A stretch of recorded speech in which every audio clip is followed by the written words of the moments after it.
ايوه هربت.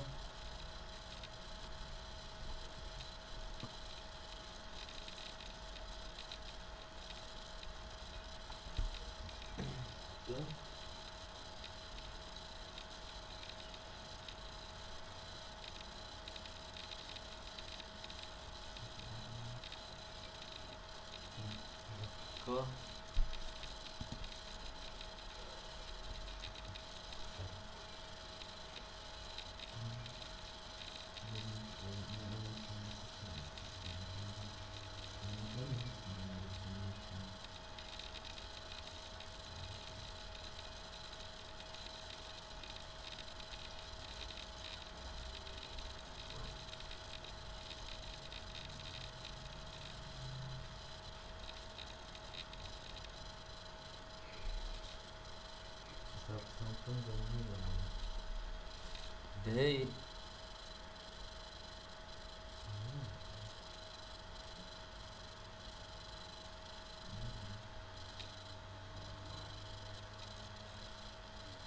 سنواتشا تركيشي دوت بربيجي سركفتن مازن وان بدس سنواتشا تركيشي دو اوبراسيون بشاي داشكس آينش بربيجي برخوددن اوبراسيون اسماني قرايلان قوت دا إيصال دا ارتشا تركي صدو دو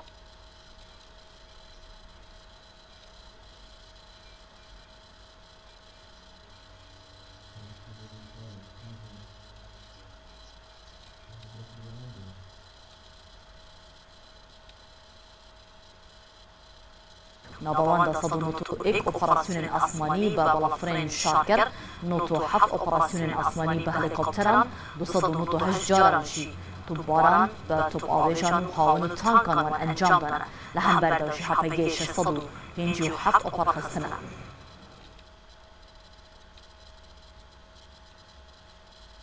سروک پارلمانتویا ترکیه را گهاند پیاده و یپیگی با کره سوریه داگیر کرنه و آن دموگرافیا و نفتیانجی دخوازن بگوهران. در کنفرانس روبروبونا ترور او پیوندی نافچه رقول لپاکستان برایبچو سروک پارلمانتویا ترکیه اسماعیل قهرمان گوتار پیشکش کرد بود که پیاده و یپیگی سیاست فراسکرنا امر واقع لباکور سوریه دکنو حول خوددن کو دموگرافیا و نفتچیان بگوهرن.